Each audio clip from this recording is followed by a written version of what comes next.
Welcome to the Yak Chat, the ultimate podcast for the everyday angler.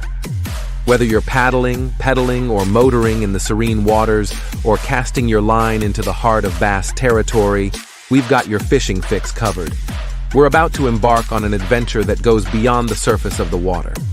As we count down the minutes to launch, get ready to dive into the world of kayak fishing, bass angling, and the art of turning your kayak into the ultimate angler's haven. This isn't just about catching fish.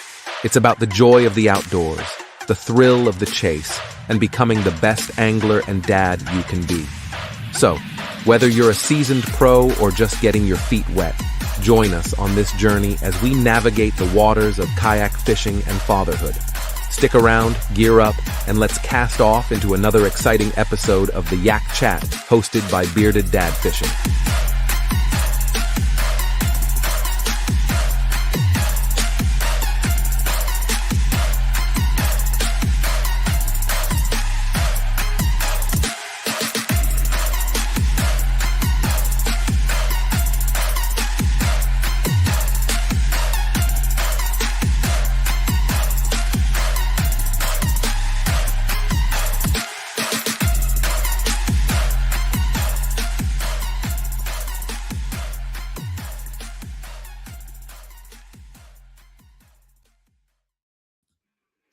What's up, guys? Welcome to the third episode of the Yak Chat, where we talk about all things kayaks, all things fishing, all the time. My name is Jay with Bearded Dad Fishing, and I'm glad you're watching with us.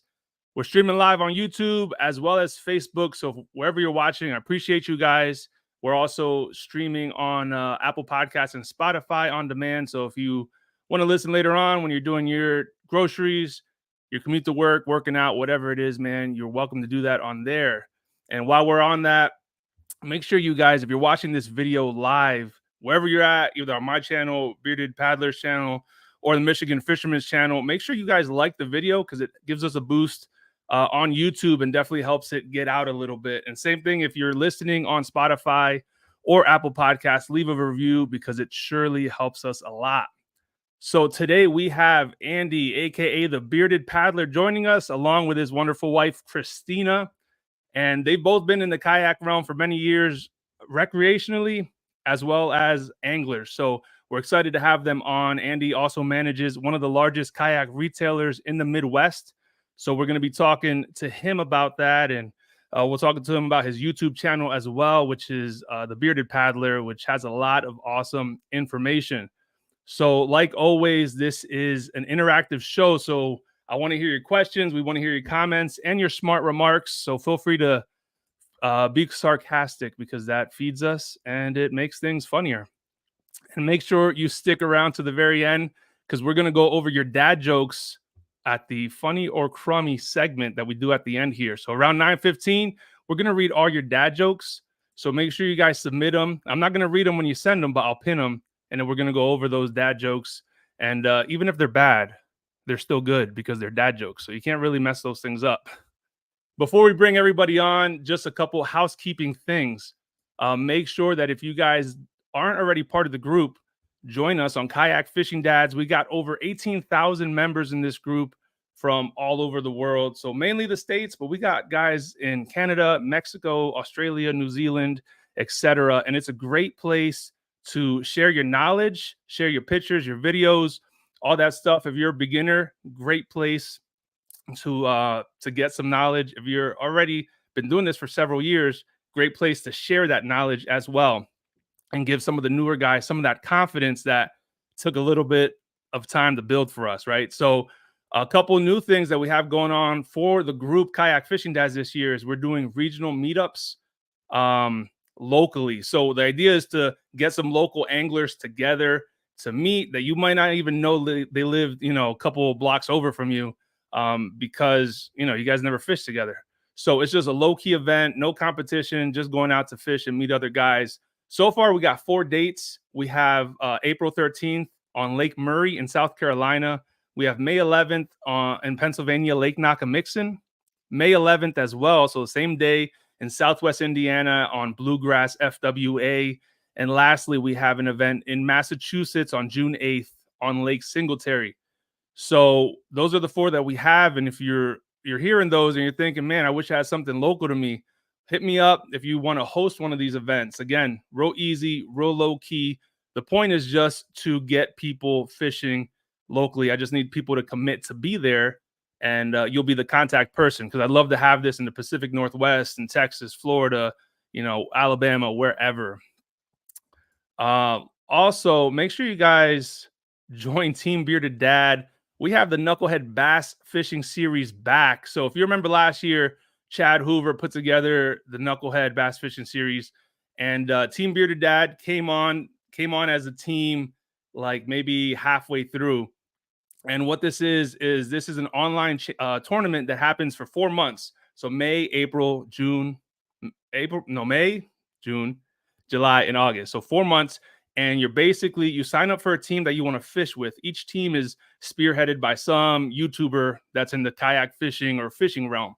So you go against everybody else that signed up for that team. And if you win that month, then you go on to the national championship on their team in Alabama. So this year, again, we're doing it in Lake Gunnersville on October 5th and 6th. So join Team Bearded Dad, because it's the best team to be on for sure. It's only $25 to join. And then if you win, again, we're going to go fishing in Alabama.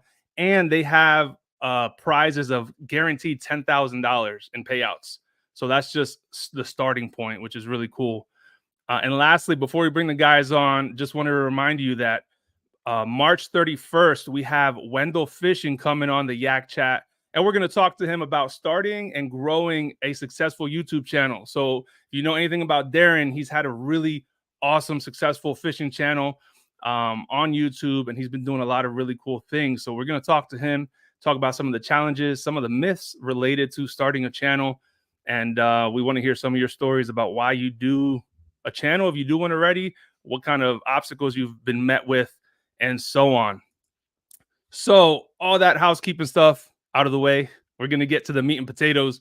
So first, I'm going to introduce, you guys already know, Mr. Brian from the Michigan Fisherman. Hey, Jay, thanks for having me on as always, man. What's that? I said, thanks for having me on as always. Absolutely, bro. And then we got Juan, of course, Captain Hooks. What's going on, guys? It's good to be here. Absolutely, bro. Thank you guys for coming.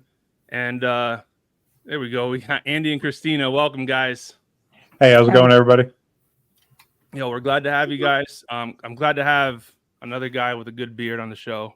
Sorry, Christina, you don't have a beard, but Andy has. He has, only online you see it, but it's just like a great beard, man. Dude, the man takes care of it. Yeah. I do too. So I just started blow drying my beard. I don't know if you take it that far. Otherwise, this thing just goes. I've actually got a straightener brush that I use. That's awesome, bro. I know Brian can't relate. He's just looking and listening, Because I've been trying to grow beard for a long time. I got French and Polish in me. It's just not a really good, mixture to grow a fantastic beard. Mine always ends up looking like a cat or a Simpson. Yeah. Sorry, I got visitors. Yeah, bro. The dog want to jump on the podcast. Those are the best kind of visitors, man. Yeah. So what we're talking about, I'm really excited to talk about this, and thank you guys for coming on. If I thought, if we're gonna talk about bad kayaks, who's the best person to have on here, right? And immediately I thought Bearded Paddler, because you deal with kayaks, you guys deal with kayaks all the time. Andy, you run one of the largest kayak retailers, right, in the Midwest. We're actually the largest in the country. Whoa. Okay. Yeah. As far as brick and mortar stores, we've got 5 locations total, and anytime we can have anywhere from 12 to 1,500 kayaks in stock. But we're a specialty store, so that's all we deal with. It's just kayaks, paddles, life vests, and accessories, whether it be fishing or recreational. But okay, and that's not just fishing kayaks, right? That's recreational kayaks. Yeah, too? Yeah, recreational kayaks, and we carry several different brands. I know my location is recently set up to do Old Town kayaks as well. We're just waiting on our first order right now. So nice. I'm partial to Old Town. I know. Yeah, that's why I was bringing that up. But yeah, that's and big shout to Fisherman Gramps. He kind of got me into in the direction to talk to the right people on that. And we're lucky in my area where we don't have anybody else within our bubble, so to speak. So we was able to get set up on that. Yeah, nice, man. So I guess we'll start with, before we get to Bad Kayaks. Tell us a little bit about your story about how you guys got started in kayaking and fishing, and then ultimately landed on the Bearded Paddler on YouTube.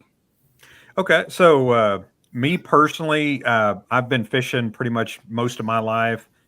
Started out fishing out of an aluminum John boat with the oars on the edges, just on Buffalo National River here in Arkansas. And, life, career, everything happened, kind of got away from it. And probably, it was what, 2020? 2020. Yeah, 2020, when, of course, everybody else was getting into kayaking, kind of got back into it. We bought a couple of kayaks. My first kayak, first real kayak was a Wilderness Systems Ride 115, and hers was the Pescador 10. Yep. Yeah. So by Perception. So we bought quality kayaks from the start, and this is before I managed the store. So we were customers before I worked there. And the first two kayaks we got were kind of recreational kayaks, but you can also still fish off of them. We found ourselves fishing more and more. And then when I got the job at Ozark Mountain Trading Company, managing that store, that same location, I was telling her, I was like, man, the kayaks that we looked at, that was just scratching the surface on the fishing kayak market. And when we went in there wasn't hardly any kayaks in there, because this is when COVID was going on and the supply chain was all jacked up, and you couldn't hardly find anything. But my first fishing kayak was the New Canoe Frontier 12. That big high seat, the swivel seat, and then hers was the Jackson U-Pick, which she still has. That's what she was in today. So yeah, that's awesome. So you got spoiled right off the bat with New Canoe. Yes. Yeah. There's one thing to say, though, with him working at the store, we're notorious for, especially him, I think he changes every year. And I think he's got me sold on getting rid of my U-Pick now, because I have a Hobie Lynx, and then doing something that's a little more creek and river friendly for fishing. So we both dig the rivers. So. Yeah. Okay. Nice. And you guys were just out today, right? Yep. Yeah. Yeah. I was doing a film and video for the New Canoe, the new Unlimited 10. So the 10-foot version of the Unlimited. So I was doing walkthrough videos on that, and then doing on the water performance and fishing and stuff. And there's bald eagles all over the place down here. So we're we're wilderness watching, and obviously we're fishing primarily, but it kind of turned into wildlife viewing. So yeah, fishing was a little slow. Yeah, it was really slow.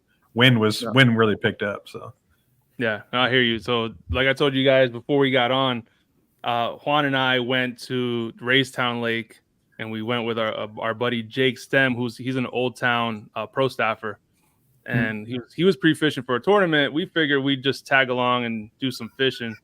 That was hard fishing, man. That lake is huge. It was dirty. I mean, you drop your lure in the water, and that thing just disappeared. Yeah, it was about 6 to 12 inch, not even, maybe 6-8 inch visibility. Horrible. Yeah, it was bad. You have a lot of debris and stuff there too.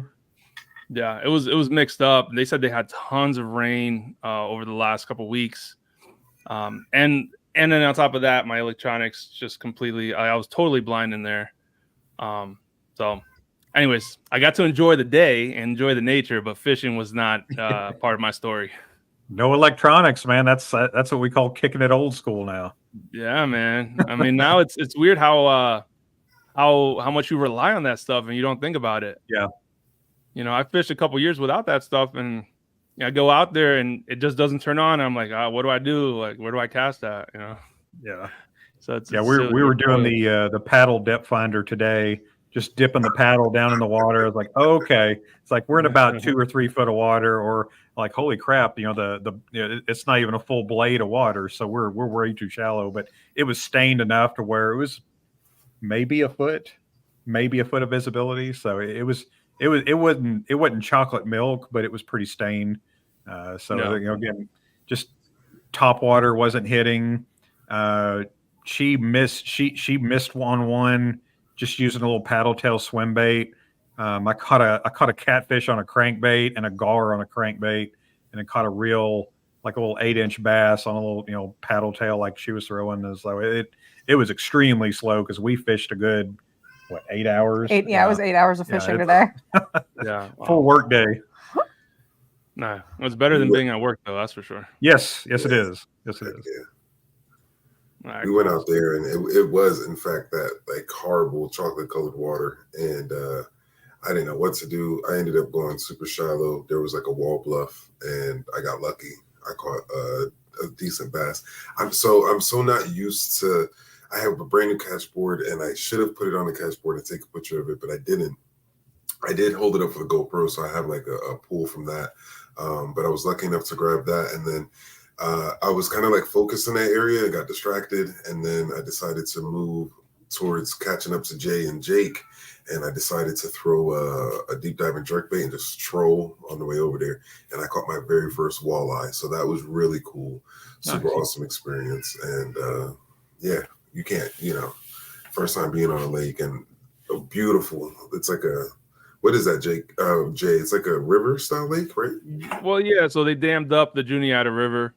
And I've never seen a lake like that where it's literally mountains on both sides, like all the way down. And it's snakes, it's snakes to the valley, but it's beautiful. It's crazy view I've never seen before. Craziness. Yeah, it was nice. The lakes we have over here, they're very cover poor. That's the one thing about it. There's not a lot of cover, so it's sloping, rocky. It just kind of slopes gradually. So you're either finding them in the depths, if you could find a little trench in there where, you can't see the bottom, but typically when the sun comes up, bite stops. It's if you can get that window very, very first thing in the morning, or night fishing's really big. But or if you can just find maybe a bank or a bluff, like you were saying, if it's shielded by the sun. That's funny you should say about the walleye, because last year during one of the tournaments, caught my first walleye, and I was on a chatterbait. And that same tournament caught 3 or 4 fish. Only one of them was a bass. I caught a catfish on that same chatterbait, and then caught a walleye on a chatterbait. Just throwing around, going from one point to the next, just seeing what I can catch. And I was, you hook into it, and it's fighting like crazy. I'm like, that doesn't feel like a bass.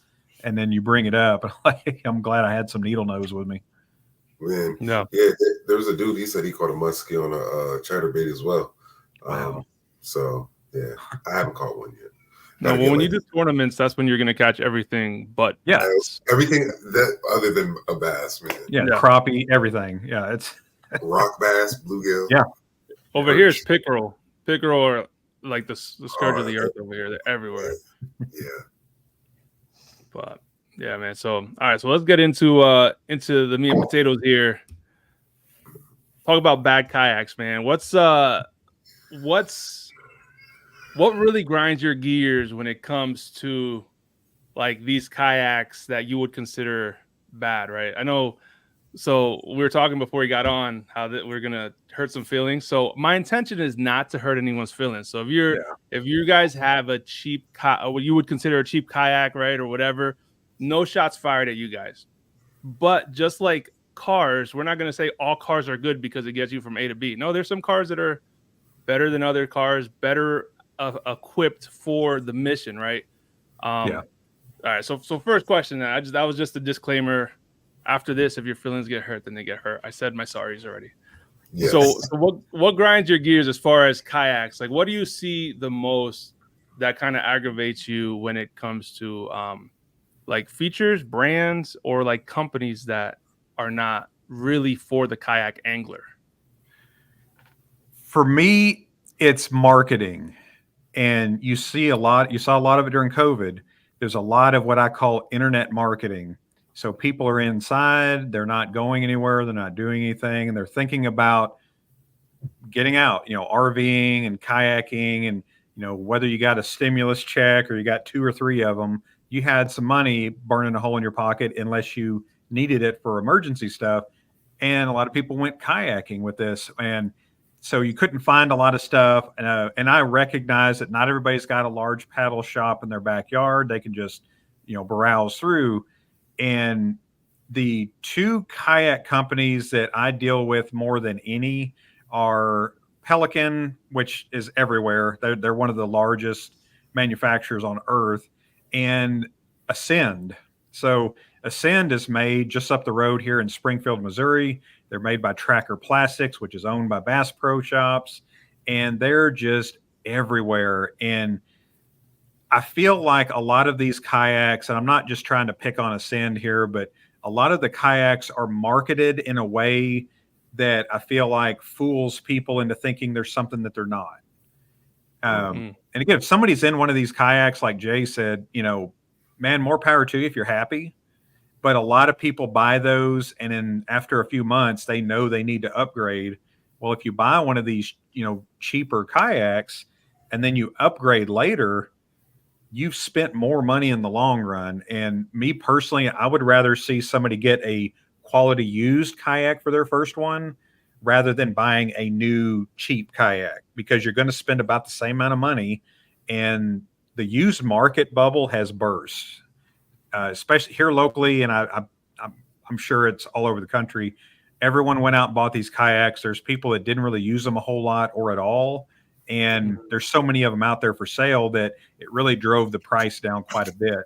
So there's people out there, Wendell Fishing, I think all his kayaks were bought secondhand. He's got a bona fide P127, and that I think he's still got that Slayer, native Slayer.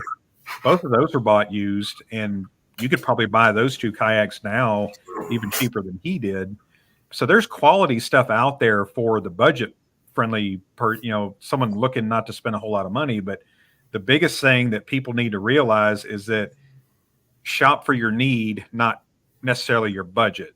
Budget's a thing, but a lot of times if you get a really good quality kayak that's maybe $150, $200 out of your budget, if you don't have that laying around, you can usually wait a month or 2 and have that, add to your budget a little bit, but you're going to enjoy things so much longer. But my thing, the Ascend and Feel Free are 2 of them that I see a lot at the shop, people trading them in. And I get the luxury of seeing them once they've been used kind of moderately for a short amount of time. And they all have a lot of the same issues with them. The Ascends will crack really bad where the deck meets the gunnels, the sides of the kayak. And because they're not reinforced very good. And then Feel Free is that gravity seat. It's like a little like scissor lift thing that raises it up. That thing crashes usually within that first year. That hardware will get a little wore out or bent, and then it's just gravity takes over, and you just have that low seat. But that, and they're heavy as all get out. They have a lower density plastic, so you can't repair them. And my biggest question to people when they have those kayaks is, if you have a problem with them, where do you go? If you bought them at the grocery store or the farm supply store or a sporting goods store or wherever, they don't carry the parts for them. You can't, hopefully you can find them online, but that's not always the case. And we get people at the shop all the time asking, can we repair kayaks? And they'll say, well, yeah, but what kind of kayak do you have? And usually if it's something that's thermoform 2-piece, that really thin plastic, or like a Feel Free, like, well, we really can't. And the best thing you can do is stick a patch on it, which we all know that's not going to last very long. So my problem with it is they spend hundreds and hundreds of dollars on those, because even then they're still $700 or $800 on some of them. That's still a lot of money. I'm not one of those people that's saying, everyone needs a Hobie. They don't. But there's some really good quality kayaks out there that don't cost a whole lot of money, or not much more than what a lot of people are paying for these, again, grocery store kayaks or foreign made kayaks, or like Chad Hoover calls them, the Alibaba kayaks. Mm-hmm. You know, Mhm. Now, I'm really glad that you brought up the Ascend, because it's one of the kayaks I was talking to Jay about before we jumped on the show. My buddy Darius, the first kayak he bought for Bass Pro, he got the Ascend 12P. Yeah. And he had that kayak for about one season. And I know you should never drag a kayak, but we all got to drag him a little bit here and there. But he's one to not really drag his kayak at all. And after one season, he was out on the lake, and luckily he was out on the lake with one of his buddies. And all of a sudden, he noticed he was moving a little bit slower, and his getting a little bit lower in the water. And luckily, Oh, wow. right there that Jay's got, when they got it back, he had a buddy out there that was able to put a tow strap on him, and he had the other guy had a pedal kayak, and he was able to tow him in. And then when they got to the shore, they saw this hole in the bottom of Darius's Ascend 12. And like I said, he only had it for one season, and he rarely dragged it. And I'm not sure if all kayaks are created equal with the plastic or how thick they put the plastic in the back, but it was just a horror story. And, like you said, maybe you should have just, I'm guilty of buying a cheap kayak as well. My first kayak was a Lifetime Teton 100. I still have it. I still fish it in little areas. But I wish I would have just right off the bat spent not a lot more, but I wish I would have spent more, got maybe about $1,000 and got something really quality, because I wasn't sure if I would like kayak fishing. But I'm telling you guys, if you're watching this, if you try it, you're going to like it. So I'd recommend spending a little bit more money right out of the gate and not going for like a $400 or $500 kayak. Spend a little bit more would be my suggestion. Yeah. Perception makes a great rotomolded U.S. made kayak, and Ascend is a perfect example of not all U.S. made rotomolded kayaks are built alike. But Perception is what I would consider the starting point for a quality kayak. Again, Ascend, they're popular, they're in your face. We almost bought a cheap kayak, our first one. We're at the grocery store, and they got kayaks just stacked up there, and then you're there already buying your groceries, and it's like, that sounds like that'd be a lot of fun. But when I got really close to them, I just realized, like, okay, this is just not something I would feel safe being in. And I'm a big guy, so I'm 6'5", I'm 270. So that my size kept me away from the cheaper kayaks. And then, of course, doing more research kind of got me, like, okay, I need more weight capacity. I need to be this far from my weight capacity. I want to carry stuff with me. I want to fish a little bit. And it kind of got me into maybe the middle tier kayak. Again, we bought, Wilderness System for me and then Perception for her. And we were really happy with them. We just got our needs changed over time. And my favorite saying is buy your second kayak first. Even if it takes you a little bit more time, buying that second kayak first, you're going to have it a lot longer. And worst case scenario, like you said, keep it, use it as a buddy boat, because your needs will change over time. Everyone's wanting to run electronics and all this. And a lot of the kayaks coming out now are rigged up or made for those just at the word go. I mean, it's, they got motor mounts built into them now, and you got Old Town with the trolling motor coming from the factory even. There's so many ways to go about it. Yeah. So you were mentioning when we were talking about the Ascend and all USA rotomolded kayaks are not the same. So what's the difference because I don't know what the answer to this question is. What's the difference with like the type of plastics that they use, the density, and because the key word to me that I see throw around, like the buzzword, is rotomolded. Yeah. But if it's not all the same, there's some that are better than others, right? Yeah. And a lot of it has to do with research and development. So companies like Wilderness System and Perception and Jackson, even Hobie and Native and Bonafide, Bonafide's been around since I think 2015, 2016, but they've been in the game. There's a lot of research and development there. And that's, some kayaks, every company's done this, where they'll make a kayak or they'll have a design that just doesn't do well or doesn't perform well, and it's a lot of trial and error. Warranties, you have so many warranties out of a certain kayak, they're going to make changes to it. They're going to make things better. And that's where that longevity comes, as to where you get a company that just gets a mold and they just want to kick out a bunch of kayaks. Yeah, it'll float.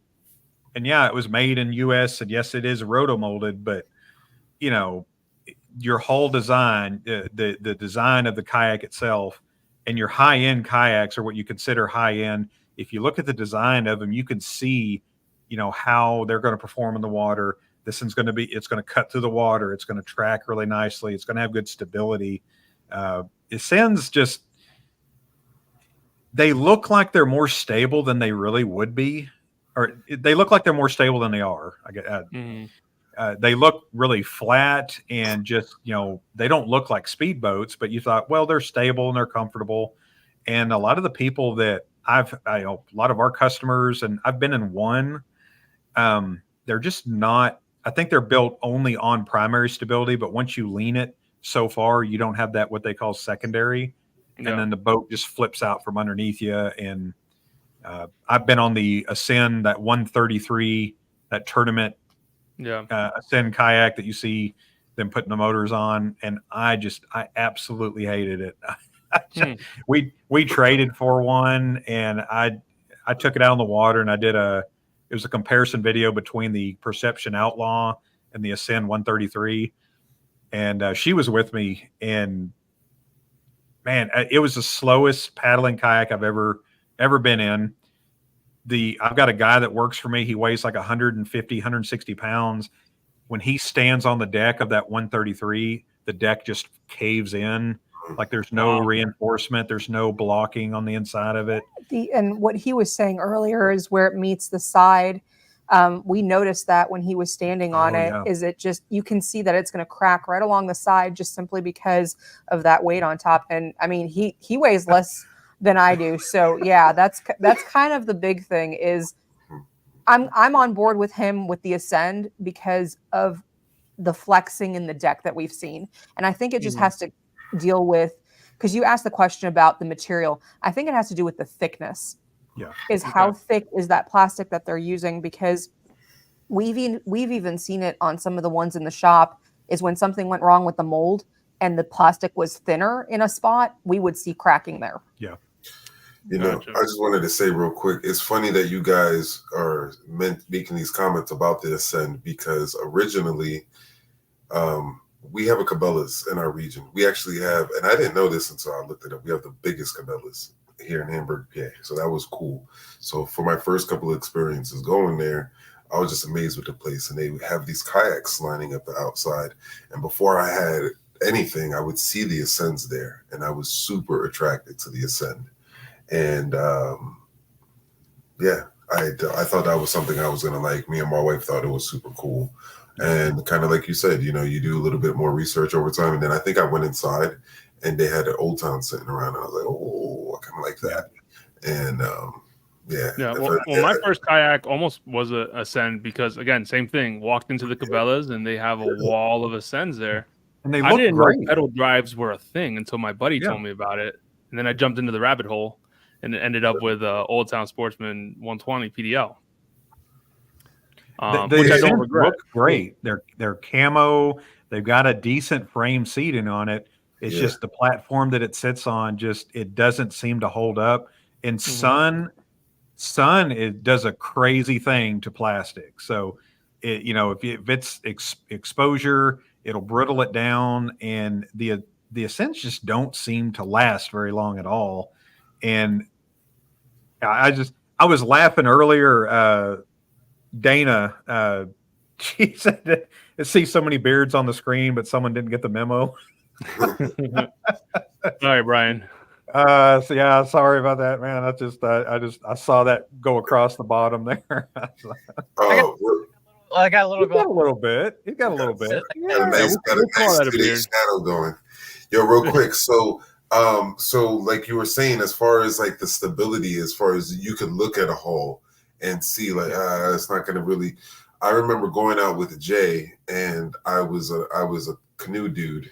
I had a canoe anyhow. Yeah. I remember getting out with him and pulling up next to him. I think we were just like grabbing lunch from each other. And I had to put my hand on his kayak to, pull close. And when I did, it was amazing how stiff his kayak was on the water. And I was like, yo, dude, it was this PDL. And I remember I was like, yo, what's going on with that? And when we took it off the water later on, I saw that bit of that tri-hull design. Yeah. And I was like, oh, there's got to be something to that. So does that, in your experience, is that what you find to be a more stable feature? As you said, I heard you mention before, what was that, secondary stability? Yeah. Is that where that comes from? And your secondary stabilities, usually you'll see kayaks, it's got kind of those right angles on the edges, or those ridges on the edges. Bonafide does a really good job of that. So Bonafide uses the tri-hull design where it looks like you got two pontoons run along there, and you'll have a keel line down the middle. But if you look on the edges, they've got kind of a ridge. So when you lean, it'll let you lean a little bit, but then you'll feel some resistance once you lean, and that allows you to lean in those turns. It allows you to lean over to get that fish without feeling like the boat is just coming over on you. Okay.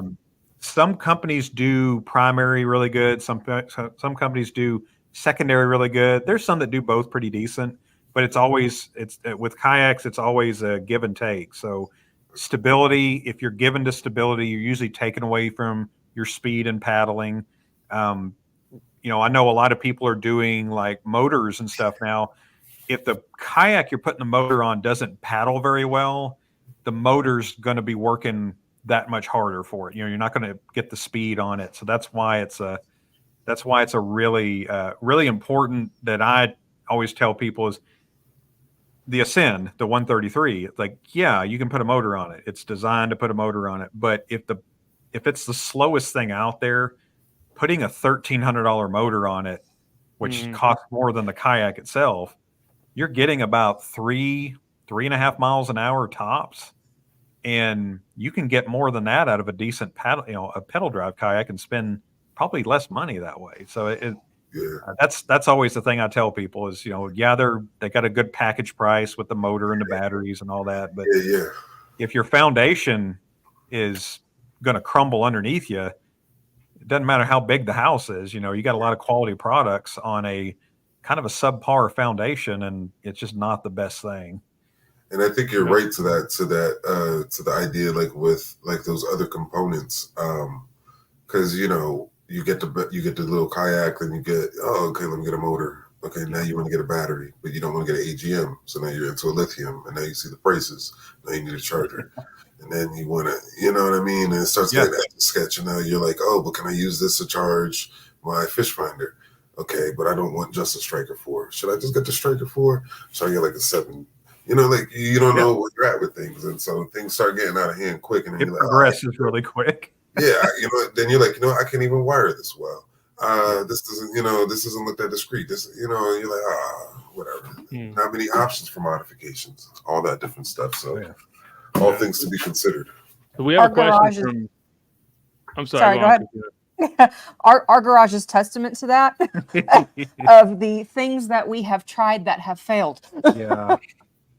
Yeah, I mean, and I think that we all, we think that these things are going to be great ideas and applicable, and then we put them to use. And we're like, it's horrible. No. Yeah. So we got a question from Sev. So, would you guys consider paddle kayaks, or is pedal the way to go now? I'm going to jump in. It depends on what you're doing. Yeah. My right now, I own a U-Pick, which is a paddle, and I own a Lynx, which is a pedal. And for me, I like the U-Pick for a lot of reasons. The reason we ended up going pedal for a while is because we started doing these lake tournament fishing things, and the distances we had to go just to keep up with other people in the same tournament is kind of what got us into the pedal drive. For me personally, it's what are you doing? That's the first question. Is if you're mainly on rivers and creeks, and I'm talking about not like super deep Rivers and creeks, I would be the one that stays away from a pedal drive in that case, but it really just depends on what you're doing. No. Yeah, and it's the need. I'm kind of a purist, honestly. I like to paddle. I love to river and creek fish. I love smallmouth fishing, but we do the lake tournaments a lot, and we just fish on the lakes a lot. So I actually had a New Canoe Unlimited. I had the XI3, had the battery. I had the hook with the hook 7 with the side scan, the triple shot. Like I had all of that stuff, and I actually took a step back and I went to pedal drive because I was getting about the same speed and I was getting about the same, I felt like I was video game fishing. So I felt like I was just controlling my motor, going to where I wanted to go. And I felt like I wasn't doing anything. I was just getting to my spot, fishing, hit a button, go to my spot, fish.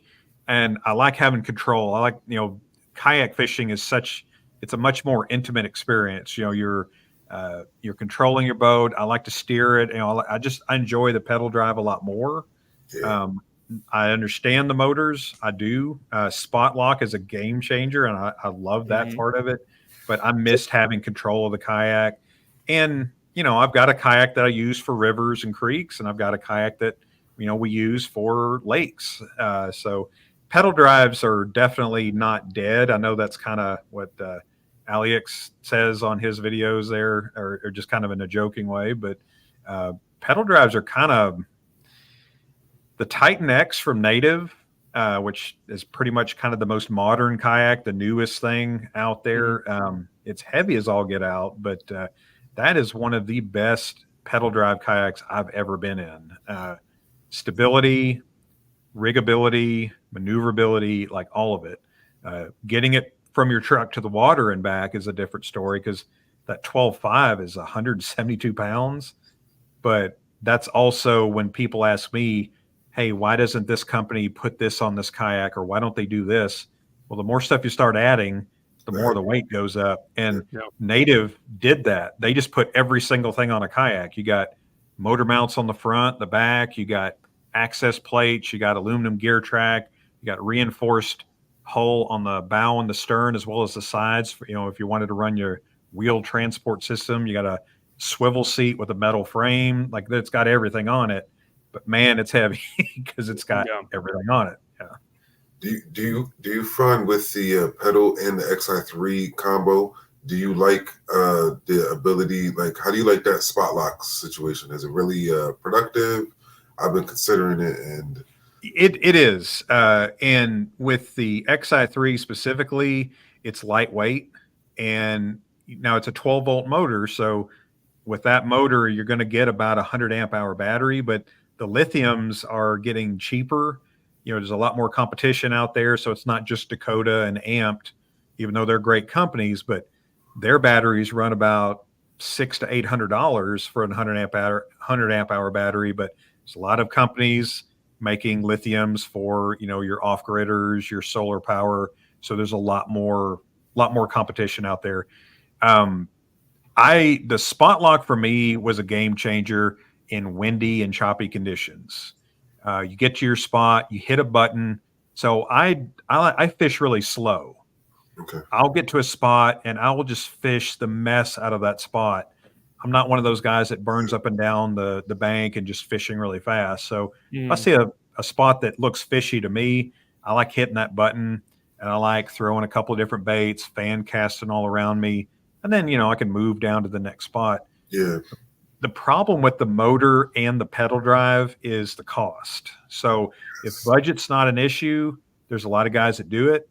But to me, once you take like the Titan X and you put the motor on it, whether it's a Newport in the back or the XI3 in the front, you're kind of got two different propulsions going on. You got a pedal drive that you're not using when you're motorizing. You got a motor that you're not using when you're doing the pedal drive. Having both of them on there, you're spending about $1,000 for a pedal drive and $1,000 or over $1,000 for a motor. Yeah. So that's why I like that Bonafide did the PWR this year. Is Now you got a kayak that if you don't want to have the pedal drive, but you want the motor, it kind of gives you that option. So I think you're going to see a lot more motor only boats coming out. Not that the Power is a motor only boat, but it's set up for it. If you don't want the investment of buying a Hobie kayak, because there's people that do that. They'll get a Hobie Pro Angler and then put a motor on the back or the motor on the front. Yeah. And man, the pedal drive itself, the pedal drive unit on a Hobie is about $700 or $800 for the 180 drive, and the 360 drive adds about $1,100 to it. So yeah, that's an expensive delete if you're putting the motor on it. No, you're right, and it's something I haven't considered. But at the same time, I'm going to be one of those crazies. At least I plan to put one of those motors in the back, and then that's to cover long distances. Because we just did. Let me tell you, man, I'm still breathing heavy from the distance these fools made me. Jake and Jay both have motors, and I have no motor, and we covered about 12 miles in total. Oh, and I'm just. Yeah, and so I just took my seat, reclined it, and just putting in my work, and it was all day, and I couldn't. It was horrible. So anyhow, I know for those long distances, I want a motor in the back, but for those moments that I want to be in position and I want to work a spot, I want a motor in the front. So, and I know that's going to look crazy on a Pro Angler. So, but at the end of the day, I know to be really effective in the tournament setup anymore. With especially, if you saw what's going on in pro bass angling with this last kid who just got 130 pounds, I think as we continue to go to the future of more preservation and more conservation and more technology, we're just going to see bigger and bigger bags over the time. And yeah. I have a question for Jay. Why didn't you help him out, man? Sorry. Literally just why didn't I tell him? Just grab onto your boat and you guys can go. I mean, come on. Oh no! Well, I mean, we thought about it, but I don't know. I don't know if it was pride or what. I think a part of it was pride, because I ain't gonna hold you. I've been getting a lot of slack for I was with these two guys. They're Old Town guys. I was on the Hobie. I just got it fixed again, and I had to make sure it was good too, not for nothing. So I am happy to say that, with my drive being fixed, it was a new clutch and a new steering cable, because I got it warranted and it went on me. So it was a good test I went through. So yeah. Is it 360? What was that? It's a 360. 360. 360, right? Yep. Yeah. And so it wasn't the drive itself. So the pedal drive itself wasn't messed up, or the clutch really wasn't messed up. Somehow the brand new hull, the cable for the steering, I'm sure Yeah. Whatever reason, the guy told me it happens on older ones, like 21, 22. That it's something that they changed after 23. So I shouldn't have a problem with my new hull. But to have it like that in the new hull, brand new on the first trip out, he said it was very, very random. Shouldn't have happened. Very unexpected. But he was happy to warranty it. So yeah, it's been great as far as that. But you got a pedal shop. I'm doing that, right? Yeah, I took it. It's a store called Delaware Paddle Sports. Yeah. I know them. So that's a really good point to make. Is I get a lot of anytime I do a Hobie video, it gets a lot of love and a lot of hate. Yeah. Because people think all Hobies are breaking and cracking and doing all kinds of crazy stuff. And they did have some problems with the Pro Angler, specifically the 360 in those couple of years. But the thing that I usually will come to the defense on Hobie is warranty. So the warranty with Hobie, you're not contacting Hobie directly. There's a lot of companies that have like one or two people that they're in the factory doing others, and they may handle some warranty or some customer service. The paddle shop is where a lot of the problems that people are having with Hobie and other manufacturers, it's really poor paddle shop customer service instead of the manufacturer themselves. I'm glad to hear that you got somebody there taking care of I it. actually did not know that about the process. I know what I purchased. He told me, hey, give me your information. I'm going to file this with Hobie when I originally got it as far as my purchase was concerned. And he said, if you have any issues with your Hobie at all, you call us. We're your company. We're going to handle your warranty, and we will report anything that we have through Hobie. And I thought to myself, oh, they're just being very considerate, and they're just going to handle some in between in case I run into any issues, just maybe because they have a more clear line of communication. I didn't know that was the case at all. And that kind of makes sense as to why people feel like, hey, there's an issue with the warranties with the Hobies, because all right, so I got this in the back real quick, not to get too sidetracked. So what's so cool about this is I do have the Ike version, right? Yeah. And, okay. Cool. So I did have a pleasure, thanks to Jay. He actually ran into him a few years back on our local lake, and then after that, I learned a lot about him, and then started following him, and then we got into this kayak tournament where I got to meet him. And thanks to Jay, he stuck around with me. I got some stuff autographed and photoed with Mike, and he autographed my Hobie. So when I went through the warranty process, I explained to the guys down at my dealership. I said, "Hey, listen.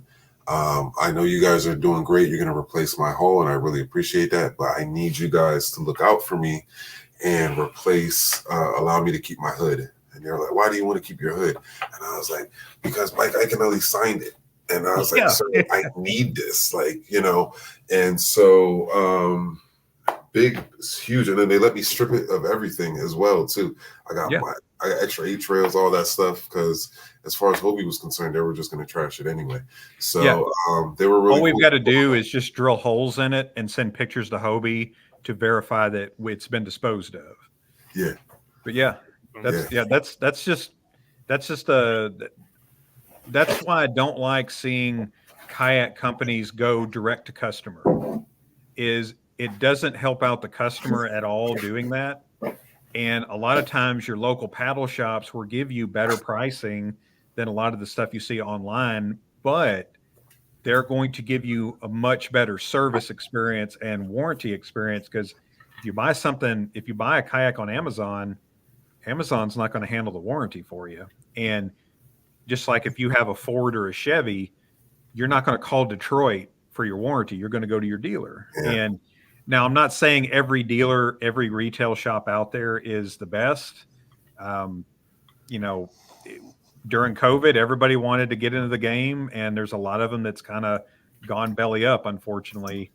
But there's also a lot of manufacturers out there that are trying this direct to customer, and they're cutting out that retail shop. And what that does is that hurts the manufacturer because there's less people pushing their product, and it hurts the customer because the customer doesn't have that face to talk to handle those warranties, to handle that service. I mean, we have so many extra parts laying around from old warranty boats that a lot of times if someone comes in with a problem, we have a part to just give them.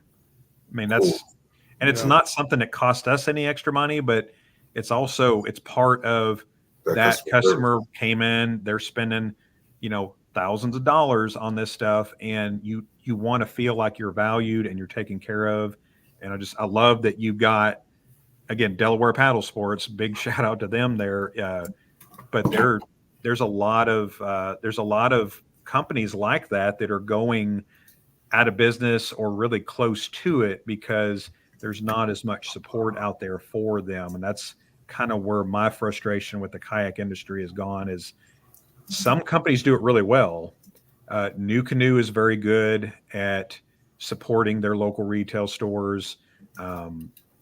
Old Town is kind of new with me, but I know Old Town's got an online store. I know Bonafide is kind of starting their online business, but they're still really good at supporting us as well. But, Perception and Wilderness Systems, you can go on Amazon and buy those things. And if you got Prime, you get free shipping. So a lot of times they'll run sales that we can match, but it just eats our margins up. And, we got bills to pay. We got people to pay. So it's just one of them things, man. So Andy Hall wants to know what's your thoughts on Brooklyn Kayak Company. I don't have anything good to say about them. I know you've been kind of waiting on that one. Man, Brooklyn, I've seen one, but during COVID, that's all I heard about. Yeah. You heard about them, you see them, and they're one of those copycat brands where they'll take features off one kayak, and there's another one out there that does like a fin drive and a prop drive. You can choose, and it's literally a plastic version of the Propel drive from Native and a plastic version of not Hobie's current fin drive, but their previous fin drive that the patent has run out on. So it's their older drive that it's plastic, and there's a reason it's cheaper. And that's what it doesn't matter what the name on the side of the boat is. If you got a pedal drive kayak that costs $1,100, it's not going to be the same as a pedal drive kayak that's $2,500, and you wouldn't expect it to be. But there's a reason it's cheaper. It's not, nobody's getting rich in the paddle sports industry. There's not, if you look at Jackson's home office, or if you look at Native and Bonafide's home office, there's not these big ivory towers and gold toilets, and there's none of that going on. So it's, the margins are margins, and they're pretty much the same across the board. And there's a lot of corners being cut. And when people get them, they say, well, I like it. It was cheap, and then they're ended up buying something else later down the road. And all that money that they've spent in the meantime going through those cheaper ones. Yeah. And Brooklyn's one of the worst, in my opinion, as far as quality goes. I don't know how they are as a company. I don't know, who runs that, but man, the quality of it is just one of the worst I've ever seen as far as just the components of it. Okay. What about Feel Free and Hoodoo? Elizabeth wants to know, and where is he at? 919 or 2 about Feel Free. Feel Free has some decent kayaks. I'm not going to say they're not on the level of Brooklyn by any chance, but Feel Free, the one thing that I will say about them is they are heavy. And I mean, like, you got an 11-foot kayak that's almost 100 pounds, and they've got that little wheel in the keel. That wheel will cause damage over time, because when you're picking up that heavy kayak in the front, all that weight gets transferred to that wheel, and that where that wheel attaches to the keel, it'll create a little bit of that shearing, that tearing. Over time, that water will start getting in there, and the wheel is built into the hull of the boat. So once that starts taking in water, and then it's made in Taiwan, so the plastics are not the same density. There's a lot of dealers around here that used to sell Feel Free. They got out of it because they wasn't able to repair them. Yeah, and they are. I will vouch for them being heavy, because they are. I mean, they're stable for big guys. Lucas ain't on the show today, but he had a Feel Free Big Fish 120, I think it is, or 108. And he was rocking it in Lake St. Clair, right, Brian? For like in some real bad weather, all chops and everything. Yeah, he had the Three Waters Big Fish 108. Yeah, it's a very, very, very stable platform. The way that hull is designed, but I had to help him lift that one time when one of our what am I trying to say?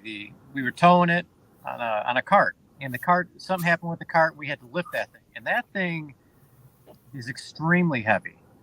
Yeah. And so, I mean, he loved it. He said it was like a bathtub on the water. You couldn't really flip the thing, but it is extremely heavy. So if you're they're stable, especially the big fish. The only thing that I didn't like about it, and I've fixed a few of them, that is that little 8-ball steering. So it's like a little literally it's a little 8-ball, a little black and it goes from side to side, and it's plastic, but the interior of it's plastic too. And it was the strangest thing I've ever seen. So you got a little cone gear that spins around another gear, and then you have metal cabling coming out. there was grease in the plastic gearing, which I thought was kind of strange because you're lubricating plastic, but the teeth of that will wear out. They'll break off over time. And I've been in a Feel Free a few times, and it's the same steering mechanism on there. I just felt like I was afraid to get on it too much because I was afraid it was going to break it. But stability, yeah, it's, especially the big fish. It's a boat. It is definitely large. Yeah. So, all right. So we said stay away from hoodoo. We're staying away from. I mean, Feel Free. I wouldn't put that in the stay away from column, right? It's just more Just like be careful with it. Yeah. Okay. There's some stuff about them I don't like, but they sell some really good paddle craft, for the money. But man, there's some. Again, the market is flooded with quality manufacturers for around the same price. With Hoodoo, the only thing, and I know that I kind of got into a little bit of a back and forth with, I guess, the rep on that post you made on Facebook there. You just caught me on the right day on that one. I just took the bait and ran with it. But they do so they're buying plastic hulls from China and they're manufacturing and putting them together in the U.S. So they still can't use the U.S. made. So what they use the Texas made, which is not the same thing. Interesting. So there's a difference between made in the U.S. and manufactured in the U.S. So that's like me if I'm selling you a fishing rod. So I'm buying the reel from China, I'm buying the rod from Taiwan, and I'm buying the fishing line from Canada. And I'm getting it mailed to me, and I put it together and I mail it out to you. I can't say that's made in the U.S. And that's what a lot of those companies are doing. So they're kind of trying to get in on that U.S. market, but not have that U.S. quality. The reason why the U.S. thing matters is because we're able to monitor the quality control, the process of it. When it comes over from overseas, we have no idea what's used on it, what shortcuts they've taken. We don't know. We can go to Big Adventures, which does native and bona fide, or we can go to Jackson. We can tour their facility. We can check out their quality control. Like there's a lot more transparency with a U.S. company, and the quality is a lot better. Now, that's not to say they don't mess things up every now and then, but the quality of the plastics, the density, the thickness, just everything. And then the warranties too. The warranties are by far just a lot easier to deal with. There's a lot less steps and a lot less hoops to jump through, and just a better overall process. So what company we'll go off of that? What companies have the best warranties, you think, in the kayak fishing? Man, from my experience, and I'm a Jackson guy, but I've definitely had my share of complaints about Jackson here in the last few years, but their warranty department, their warranty is just by far one of the easiest. Like I don't even get the questions that they should probably ask, but just they take care of their customers for sure. Old Town does a good warranty. A lot of the companies that do the lifetime warranties, usually if a customer hears lifetime warranty, they're thinking it's this all-encompassing thing. It's lifetime warranty against defects. So that's just saying if, say, somebody messed something up in the factory or something just wasn't right and it just slipped through, yeah, they'll warranty it for life, but it's not against normal wear and tear. So, but Old Town still does a great job on warranties. Bonafide and Native do a 5-year warranty on the hull against normal wear and tear, which I think is phenomenal. And they also do the lifetime factory defects. And then the last one I would probably talk about is New Canoe. New Canoe does free parts for life. So if any part, small parts, fittings, rigging, gear track, if you get handles, anything like that breaks, New Canoe will you can go on their website, you can buy it. They give you 100% off. You pay shipping, but they ship it USPS, so it's like a couple of bucks. So I mean, it's nothing crazy, but it's literally a no questions asked lifetime warranty. But it's not on the hull. It's not on the plastic of it. That's just on the parts. Yeah, no, that's awesome, man. That's cool. Yo, what's up, LJ? See, Juan brought his kid in. What's up, bro? Well, Future sorry, kayak y'all. angler right there. He was No, you just good, checking bro? up on me, and I just wanted to say what up to him real quick. My bad. No, you straight, bro. So Teach we had him a how to couple skip questions. under those docks and get that early. Yeah, I know. Yeah. So Brian wants to know about Vibe and Crescent. I would put Vibe in the same category as I do Feel Free. They make some good paddle craft. I mean, it's not anything to write home about, but again, you know, if budget's a thing, I would still say that you can probably buy a used quality, you know, used Jackson or Hobie, even Native, Bonafide, any of them. There's so many used kayaks out there right now. You're probably still better off buying those on the secondhand market than you are some of these with new. Crescent's actually a quality company. I've had the pleasure of running the Crescent Shoaly, which is probably one of the more popular ones. The one thing I will say about them is they're very maneuverable. They're very fast and very quick to turn, but they're not the most stable in the world, and they do have some design flaws that I would be concerned about. But that they, you know, they have. The Shoaly was designed by the same maker that designed the Jackson Coosa, Drew Gregory. So the seats on them have those little points that go down on the hull. Over time, I'd worry about those really wearing through the hull, because that definitely is an issue with some of the Jackson Coosas when they made those. That's a lot of stress to go down. Now you see most companies use the straight bars across the bottom to kind of level out that weight, because you get all that weight going down on just a single point. It's like wearing a stiletto heel and just pressing it into the hull. It can be a great quality made kayak, but weight on one point like that, you got to have a lot of reinforcement underneath there, because over time, and it could be a couple of years, you know, from when you buy it, but yeah, that's the only thing I'd worry about. Okay. Now, speaking about the seats, so we got a question a little bit ago from Uncle Stumpy, and he says, "How stable are seat risers?" I'm guessing if you add them on there. He says, "I'm a bilateral amputee, and the PDLs I've tried hurt my legs by the end of the day. So he wants to sit up high to take the strain off his residual limbs." It depends on the kayak. There's some companies that make seat risers, and there's some aftermarket seat risers. Some people love them. Obviously, the higher you sit, the more you're going to affect the stability, the way the kayak was designed. So it really depends on your stability. I'm not the best on stability personally, so I need every piece of research and development. But yeah, she's laughing because she can stand, she paddle boards and does all that. But watching him stand today was quite entertaining. Well, yeah. But yeah, seat risers. It depends on the kayak, but anytime you're raising that seat higher than it was intended on, as long as you know that and you're careful with it, you should be fine. As long as you're not going too crazy high. Yeah, and he says he won't be standing. So I mean, that's good information. I use seat risers on my PDL 120 from Old Town, and you're right. Like, it makes it like I wouldn't even say a little bit more unstable. In my case, you feel a little bit higher. You just feel the movements are a little bit more. Yeah, exactly.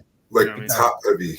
Like, and a lot of your beginners will feel that little bit of extra movement, and they'll panic and overcorrect, and then cause a tip over situation. It just changes your center of gravity. So as long as you recognize that and are aware of it.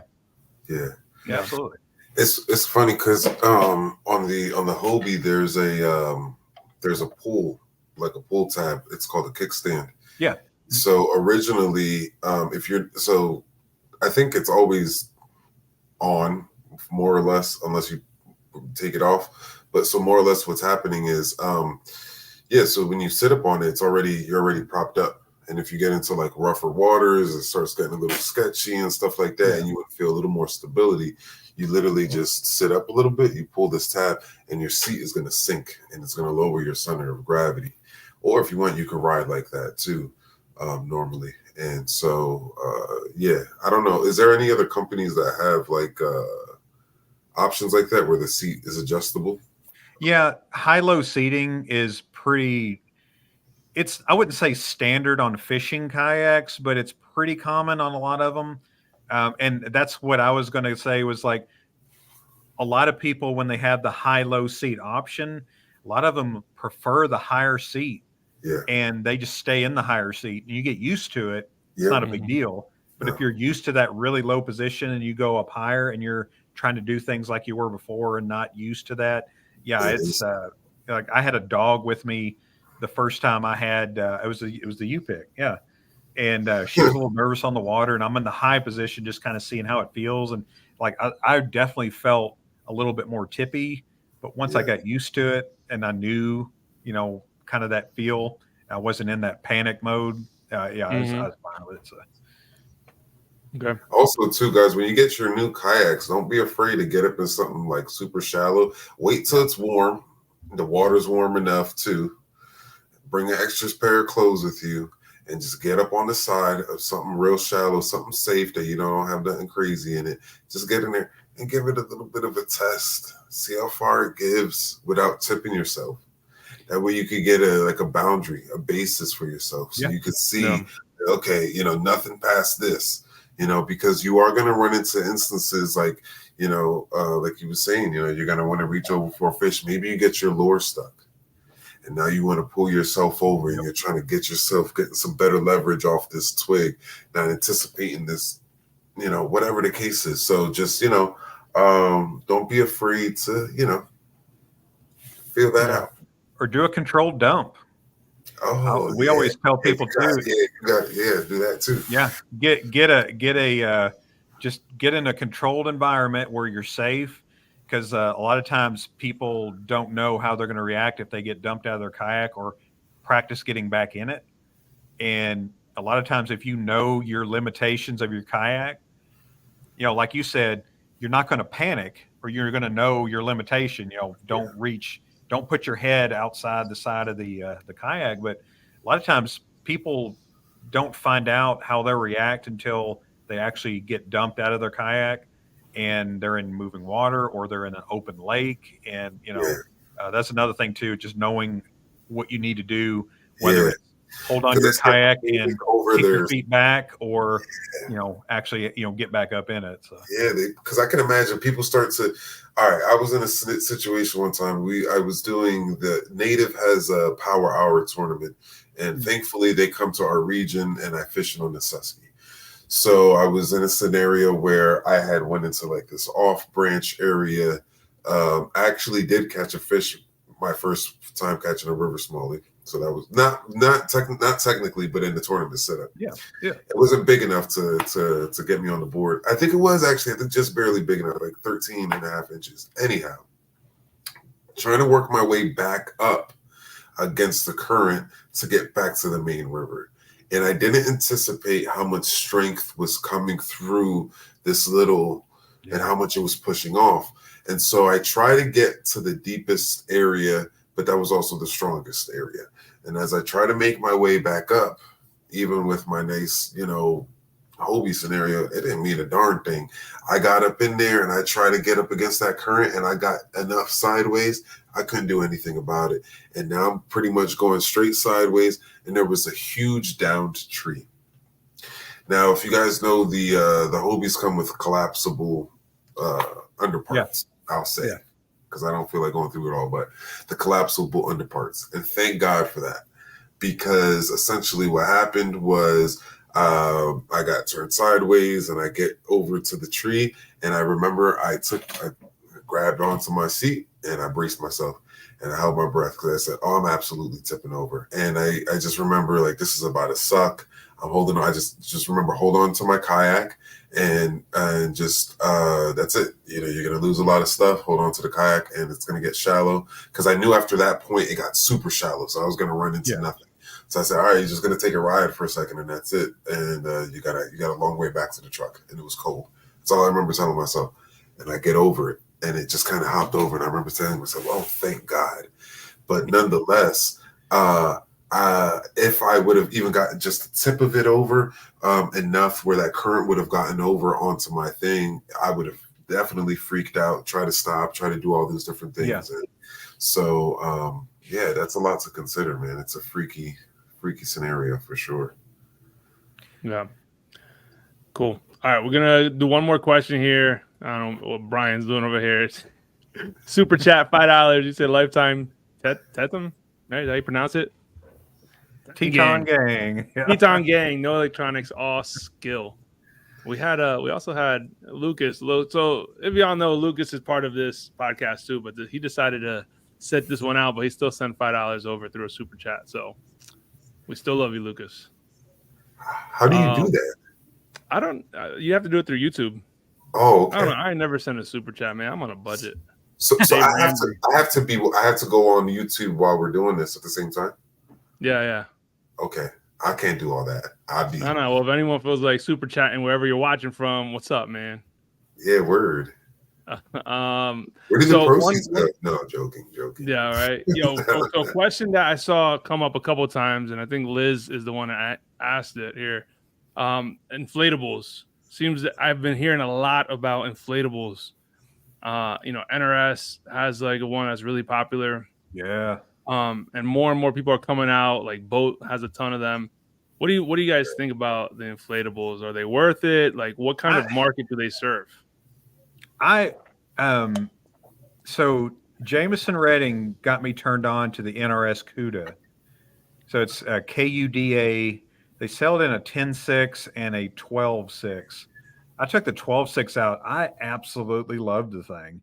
It was it's inflatable. It's 3 chambers and it's drop stitch, so it holds a tremendous amount of air. But it's NRS, so they made those the same way that they make their high-end whitewater rafts that you see going down the Colorado, going up against the rocks. And that's the number one question people ask about inflatables is, they're afraid of getting on a river or something and a hole popping in it and then the thing just going flat. Those things, they're PVC coated both on the inside and the outside. It's a nylon fabric. I loved it, and it was light. So this thing had a frame seat. It had lockable foot pegs, and the whole thing rigged up weighed 31 pounds. It's the same thing that we were actually seeing with paddle boards as well. Paddle boards started off as kind of like surfboards, and then now all that the OMTC sells are the inflatables. I know that I've got an inflatable too. So what we usually see people who are looking for inflatables is somebody looking for something really lightweight. Do you feel like that's better for? Because I've been looking for something. We just drove back, Jay. Right? It was beautiful driving. What is the name of that river? I call it the Juniata. Juniata, and then we drove right next to the Susky. And we also have here one called the Lehigh River, and we have some creeks that are navigable. Is that the right word? I don't know. Yeah. We'll go with it. I don't know. That sounds a little funny right now. But anyhow, and a good friend of ours, Hector, has often talked about, what's that style he's always talking about, Jay? Inflatable. It's the NRS one that he wants. It's the NRS one. Yeah. So I've been kind of looking at them. They seem extra lightweight and stuff like that. And that was always one of my concerns. Like, yo, man, sometimes I could be a little rough or not paying attention. Yeah. The NRS is legitimate. It really is. That was the thing is, if you're going to be, they come with a pump and everything, but if you're doing one of those and you're going to be inflating it and deflating it a lot, you'll want to invest in an electronic pump, obviously. But man, that thing, I took it out. It's like it paddles like a paddle board, so you're on top of the water instead of pushing through it. And it's got the little fin in the back, and they also sell a little shorter one that you can put on there for like rivers and creeks. But man, I wouldn't have any reservations taking that thing out. It's hard to get somebody interested in it because they're very, thinking, okay, well, if I go on the river the way I treat it, it's going to pop and it's going to be worthless. And man, there's videos of them running over them with trucks. I saw someone comment down there. They are legit, but NRS is a quality brand. So there's a lot of off brands that I don't know a whole lot about. And yeah, it could be like a kiddie raft down, one of them little pool inflatable rafts, that thing gets popped and it's not going to be useful. But Hobie's been doing inflatables for years in the iTrack series. They've always kind of had an inflatable lineup. Now that's kind of the extreme high end of it, but those NRS ones are good. Boat, you mentioned Boat. Yeah. Boat makes a solid one. They even make like a NRS, skiff couple of too. them. They make like an inflatable skiff too. Yeah. Shoot, Boat sells an inflatable dock where it's like a big square platform that you can throw some chairs on and just, That's pretty cool. Yeah, it's they sell some pretty neat stuff. They Well, sell if one I'm not called the Rackham. mistaken, Boat also has a pedal drive inflatable too. They do. Oh. They do. What's the difference you feel like between, because now I'm like really a lot intrigued with this, because my wife also wants a paddle board and has wanted a paddle board as well. So how do you like, or what do you feel like the difference is with being on top of the water like that, as opposed to being in the water and navigating, and is one easier than the other? I think it's just all what you get used to. I mean, I've been on both. I prefer the inflatable just because it's easier for me to store. I bring my dog on it. Yeah. And so for me, like, I was thinking like, okay, what if she tears this thing up? Do I have claw marks on mine? 100%. I do. But I really like it. I've been on, like I said, I've been on one that's just, not inflatable. And the last 2 paddle boards I've owned are both inflatable, and I just like them. To me, they're just easier to deal with, and a little bit cheaper. That was the other thing that when I was looking at them, and just the ability to pack it away, that sold it for me. And I haven't looked back. I really don't miss having that hard paddle board. And paddling it through the water with a paddle board, or an inflatable kayak, you're paddling on top of the water, so you're skimming over the water. The one negative part that you'll get is in like a high wind situation, you're not getting a lot of resistance in the water, so it will scoot you over a little bit. If I was going with that NRS kayak, inflatable one, I'd invest in like a little lightweight anchor or something, just something to kind of keep you. But as far as just paddling it tracked really well with that fin in the back, and you're using just a regular kayak, double bladed paddle. That was the thing that impressed me the most about it. Was once I got on it, I felt really stable, and paddling it through the water was really, really nice. I didn't feel like I was wore out going across the lake in it. So that was, you're not pushing through the water. You're literally just skimming over the top of it. I'll go ahead and answer this question for Anthony. I love my Lynx. Oh yeah. I love it. It took him some convincing to actually get me in it, because I looked at the price and I'm like, I just don't know that I can do that. But once I've been in it, I will not look back. And the Lynx is probably one of the reasons that I'm really thinking about getting rid of the U-Pick, is because it's filled a niche that I no longer need the U-Pick. But in terms of stability, 100%. I will say one thing. Be careful about how quickly you're going, and as you turn. Both him and I have almost thrown ourselves off of it, just because we were paddling too quickly and just turned it a little too fast. Turbo fins. Yeah. The rudder on the back of those Lynx, there's a lot of travel right and left, so they're extremely nimble. They turn really fast. And if you get some speed going on it and you turn it a little too quickly, if you're not leaning into that turn a little bit, it can make you, the kayak itself may not tip over, but it can throw you off of it, because you are sitting up a little bit higher. But especially when you're going fast. Yeah. Cool. So I know we said last question, but I'm taking that back, because Fishing with Chad asked a really good question. He said, what direction do you see kayak fishing going in the next 10 years? And I've been personally in the game for like 4 years. This is my 4th season. But I've seen a lot of change in those 4 years. I mean, it's just like COVID changed a lot. And then now, I mean, with the questions on whether the paddle is it worth getting a paddle kayak? Is it even worth getting a pedal kayak now is what we're asking, because we're seeing everything with a motor on it. So what direction you see kayak fishing going in the next 10 years? That's a really good question, though, because I think last year And in 2022 specifically, kayak was in kind of a transition year because once COVID kind of let loose, then okay, some of them may have went up too much in price. We actually saw some kayak manufacturers bring their price back. I think you're going to see a lot more value. So I don't think prices are going to go backwards anymore, but what you get for the money that you're paying is going to be a lot more, value oriented, and just taking, the so in ICAST, it was what the Old Town EPDL, the Bonafide Skiff, and then Bonafide released the Power, the PWR 129, and then Native did the Titan X. All of those kayaks are kind of innovative, but also easy to rig. So, the access plates, the wiring mounts, all of this stuff included with the kayak. It's like getting your vehicle with all the options included on it, for the same price. The price didn't go down, but you're getting a lot more with it.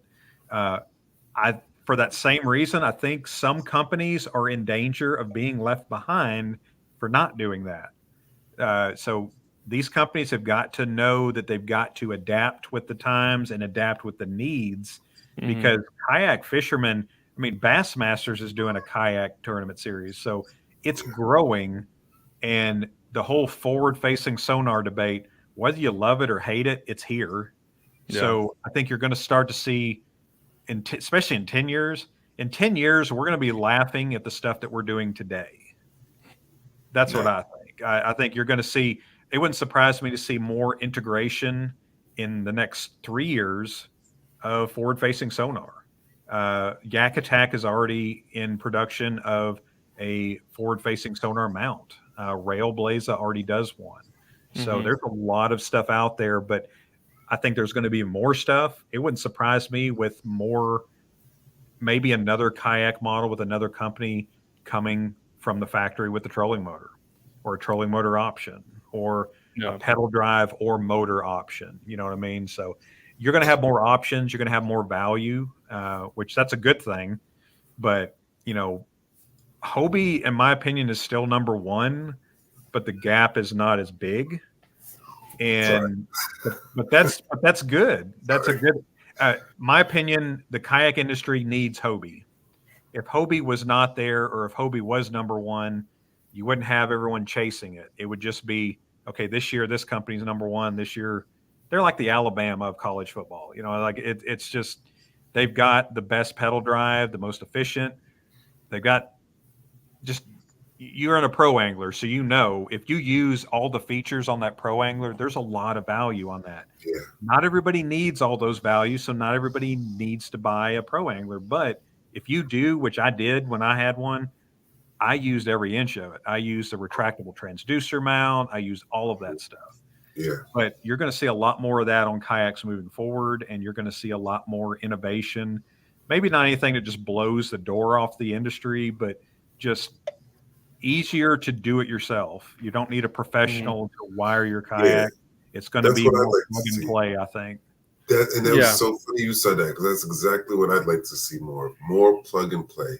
Yeah. As far as just a little bit of universalness, and just mindfulness as far as what we want to do as far as modding it, because it gets expensive modding it, and certain things are only made certain ways. So and a kayak you're not going to grow out of in a year or two, and that's what that does. When you got a lot of options you can do with it. Yeah, this year you may want a pedal drive. Next year you may want to motorize it. And that, do you want a kayak where you don't have to buy a different kayak to do something different you want to do? You got those kayaks that kind of do it all a little bit more, and those are going to be pricey. Don't get me wrong. There's not going to be a lot of budget friendly stuff. You're not going to find a lot of stuff, $1,500 and under, that is going to have a pedal drive or motor option and all that. That's going to be worth it. But if you got that one kayak, it's like, okay, if I pony up and I do this, if I do the thing, then this is going to be a lot longer of an investment than something I'm just going to be sick of in, a year or two. And I'm, some new stuff comes out, and I'm just this thing's already obsolete. So, Gotcha. Cool. All right. So, you guys have anything to add before we get to the funny and or crummy segment? Anybody? Other than this episode went ridiculously fast for some reason. I know. Well, I feel like I was like, I have more questions I want to ask, but we're already, an hour and a half in, so we'll just have to do a part 2 with you guys. Yeah, we're gonna definitely have to do a part 2. Yeah, and there's a lot of great questions that the viewers submitted too, and we couldn't even get to all of them. All right, cool. So we'll get to the fun. So funny or crummy is what I termed it. So I love dad jokes. I put one in all my videos. yeah. So we're gonna read through what everyone submitted. I tried to not read them, just pin them. I saw a few, and that's why if you kept seeing me smirk up, it's because I. So we'll read them and we'll decide if they're funny or crummy. All right. So first one says, I went to buy some camouflage fishing gear, but I couldn't find it.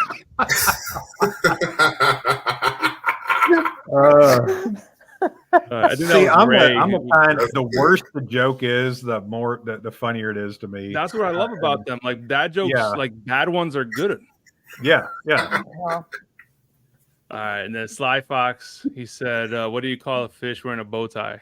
Sophisticated. Sophisticated. Wow. And let's see here. So, I like this one. This is a mom joke from Sherry. I used to hate facial hair, but then it grew on me. That's perfect. All right, Dr. Kayak said, "Where do boats go when they get sick?" The answer is to the dock. Yes, sir. The Dr. Kayak at that too. That's right. And this one I thought was pretty good. I can kayak, canoe. That's a good one. They're getting better. These are really good. Man. Bringing out the big guns here. Yeah, for real. So, all right, Sly Fox fishing. Why do seagulls fly over the ocean? Because if they flew over the bay, we'd call them bagels. That one. All right, never last two call here. one of those guys a seagull to a biologist, by the way. Yeah. They'll correct you. All right, so how do you know when a dad joke is a dad joke? When it's apparent. Oh my god. That's right. And last one from Ray here. I'm writing a book on fishing with super glue. I'm stuck on the first chapter. That's good stuff, man. Oh yeah. Awesome, man. Well, Christina and Andy, thank you so much for being with us, man. That was seriously. I want to do a part 2, and for you guys that don't know, they also have a live stream that's at the same time as us every Sunday, right? Yeah, and we do a lot of the same stuff. It just with me, the reason I did it was I get so many questions on the videos that I do, and it was just kind of a way for us to do like a weekly thing where it's a Q&A, and that's pretty. We'll have like a topic or two, but it turns into a Q&A. So we'll be talking about recreational kayaks, and all of a sudden, like the last 45 minutes, we're talking about trolling motors or something. But it's a good way for us to kind of interact with people on a one-on-one basis and just answer questions, and that's kind of what it turned into. I'll get to where I do guests, but I said it's namely going to be always centered around kayaks and fishing kayaks, but also I'd like to get some people. I've been talking with the guy from Headwaters Kayak, Dan. Okay. I'd like to get him on too. That's kind of what I'm working on, but just kind of get some guests. We've had some technical issues in the past. We had some issues with connectivity where I'm at, so we've got that fixed. So I just kind of wanted to wait to do guests until after that, because last thing I want to see is blurry screen when I got somebody making a point. Yeah, for sure. Okay.